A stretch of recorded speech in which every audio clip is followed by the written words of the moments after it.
Oh, hi guys.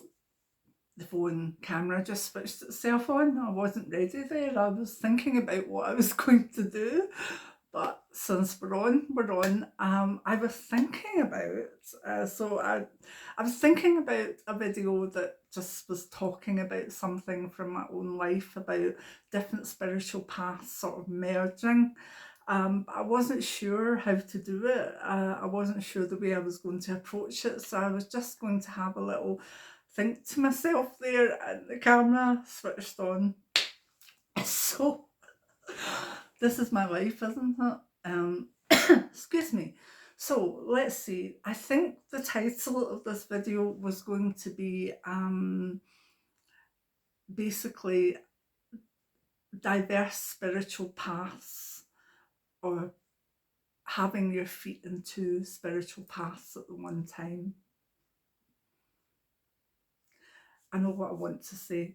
I'm not going to stop this because I like the fact that the camera switched on. So basically, what I'm trying to say is that you may go through life and merge with different spiritual paths, and then you maybe move on from them a wee bit, and then another one comes in, and you find that the two views, or the two paths, are very similar or quite diverse, but you can understand how you could work with them together. But then comes the puzzle, should you really be doing this? And a lot of that comes from a lot of us being brought up with, a monotheistic, a one deity as such, religion. And a lot of people that follow a religion, like Christianity, or basically what happens is when they do feel pulled to maybe a slightly different spirituality, or they feel pulled towards healing through Reiki or whatever, they start to panic a bit because, is this wrong? Should they be doing this? And it's not that they're feeling it's a wrong thing, because they know in their heart that it's right. They know that they're feeling that they can follow the religious path plus add this on, or even merge it in a way that suits them. So I'll maybe just go to my story, and I want to tell you at the end what White Storm said about it and what the vision I had on it, because it should give you good comfort. Anyone that's kind of feel they're walking two paths or three paths or five paths. White Storm always called me magpie, in that when I first started to do my work as such spiritually, it was very much based on tarot, Celtic, and Norse stuff. And then I met a Native American elder, and everything changed, and I moved more towards Native American stuff. So at one point, I would still be doing more sort of Celtic path, but with Native American healing techniques on top, shamanic techniques. But let's go back a bit and trace it to then first. So, brought up Catholic, in a very, very Catholic family. My dad was what I would call spiritual and religious, or religious and spiritual. And believe me, sometimes they don't sit together, but he was a wonderful man who believed in his faith with all his heart and soul, and also walked with that gentle spiritual understanding that I would say I associate with Jesus and Christianity, rather than some of the maybe more harsher things that sometimes become more um, intense. But if you understand, to me, when I was brought up Catholic, there were priests, etc., that was all hell, and and fire, and devils with little sticks that would poke you down. um, to me, where Jesus was concerned, and his mum, I felt a very loving presence, and my dad exuded that. He had a sense of a gentle understanding and walking his talk in his way. So I was a Catholic for quite a long while, had my children, but before I had my daughters, I started feeling drawn to more of the old ways, of the Celtic ways, and also Norse. So I enjoyed the Norse things, and I was very interested in the runes, and I'd also started learning and reading the tarot, which was very odd to my dad's sort of Catholicism. So I never told him really. And I just got on with it, realizing all the time that I was becoming more and more drawn away from his religion. Um, and the more I was drawn into my own space, the more I felt free, and the more I felt I just knew where I was. So there was the pull through of learning about Celtic and Norse stuff. I mean, back when I was 14, I wanted to be a nun. Yeah, I know. Um, and I also, back then, I looked into Russian Orthodoxy, Greek Orthodoxy, looked into Islam. I looked into Hinduism a bit. Oh my goodness, it was like I just sucked up knowledge about different world faiths or paths. Yeah, Kabbalah as well. um, I was obviously searching, but I was happy enough going along with the sort of Norse Celtic stuff. The tarot was the way I walked my talk as such. You know, the tarot to me was the guidelines and the way to understand life. So, um, moving on, my mum and my dad had passed, and I'd opened up premises as a clairvoyant consultant. Never tended to do punt myself as a medium, although I did do mediumship. I always felt that it was easier to say clairvoyant because I could see a lot of things, but you were never guaranteed a spirit coming through, if you know what I mean. So, but in saying that, they normally did. But anyway, then on a very fateful day, I met a Native American elder, and that changed everything, because the shamanic side of the way I was working, the way I was doing my magic, everything seemed to fit in really, really well with the shamanic path of the Native American ways.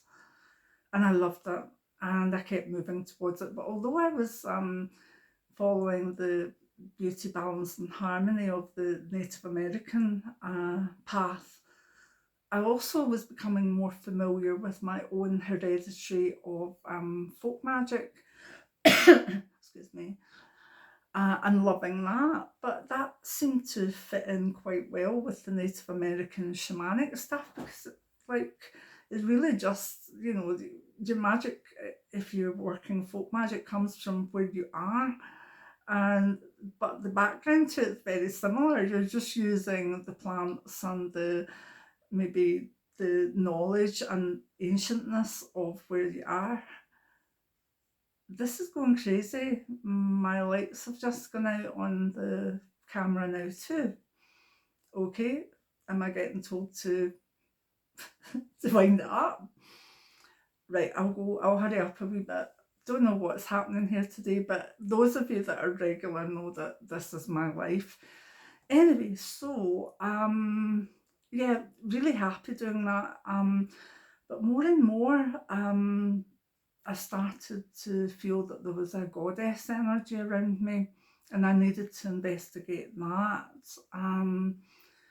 And through many visions and work and understanding, I became devoted to goddess Durga. I'm not Hindu, but I'm a devotee of Durga and her avatars. And that really took over a very feminine aspect of me, the goddess energy, and I needed to work with that because I'd gone through menopause, and I needed to have this explanation of, you know, the sort of maiden mother and crone, or grandmother as I prefer to call it, and that's my spirit name is Grandmother Winds of the Earth. That's my grandmother name. So, but as I started moving forward, by this time I had a large clientele for readings, etc. I was moving forward. I was known for shamanic work as well. I was writing. There was all sorts of things going on, but I honestly felt as though I had been so close with White Storm, and a lot of my prayers were in conjunction with him to Great Spirit. And then I was moving towards the goddess energy and working with Durga energy. And it started to worry me a little bit. And I thought, how I'm combining two paths, and I'm doing really well on it. It was probably the most spiritual I've ever felt. But kind of, was it right? Because, you know, they were both shamanic and they were both magical, but one was very much very goddess energy, and the other, I was more connected to the aspect of Great Spirit with White Storm. So I meditated on it, and I was sitting, didn't get much answer, but I didn't get a no. And I did it a few times, and then one day I was sitting meditating, just knowing that the best me combined these two paths with all the other stuff thrown in. And I looked up and I saw White Storm behind Durga energy. Now, I've seen deities before, particularly Durga and a few of her avatars. So it didn't frighten me in any way. But White Storm was there, and she was walking too, and I just felt with this dasan, this blessing of goddess having seen me and me seeing her.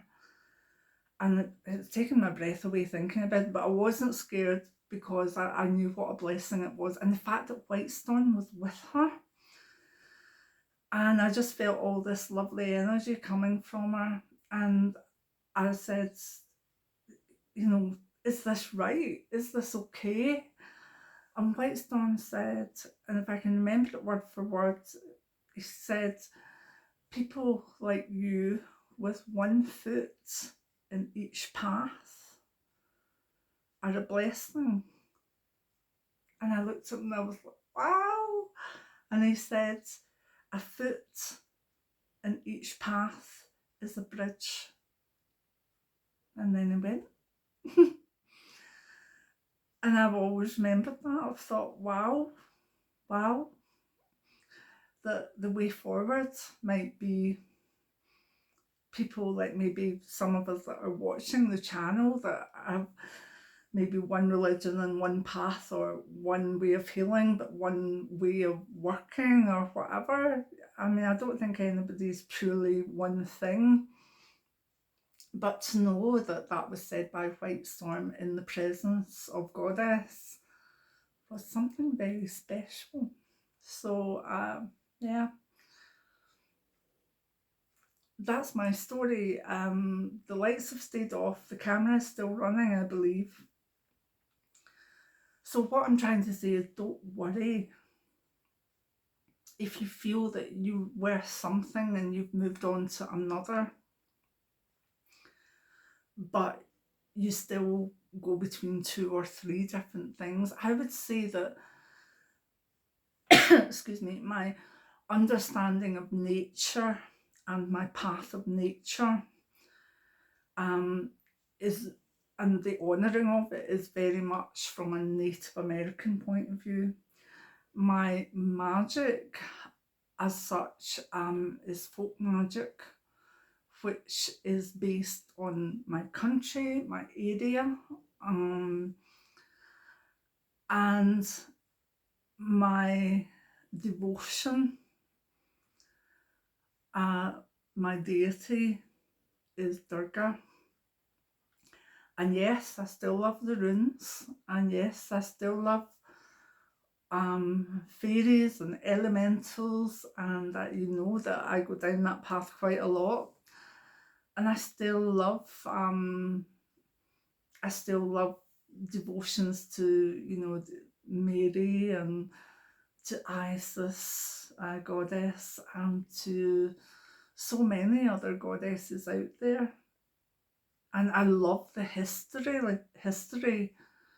of various paths as well, how they came about, and a lot of them came about through tribes merging with other tribes. So of course there's a big muddle of ideas and knowledge, and I think that's the way it's meant to be.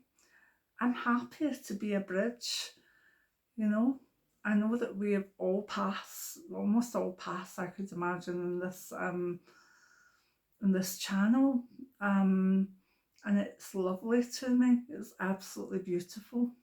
So tell me what you think about that.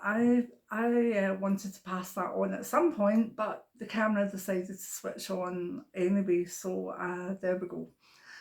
Give me a thumbs up. Please support my books if you can. Dying to Live by Colette Brown, Memoirs of Clairvoyant. I was going to say Geisha there. That's a brilliant book as well, by the way, Memoirs of a Geisha. But no, mine is Memoirs of Clairvoyant. I'm not going to say anymore. I've got to go now. Many blessings. Bye.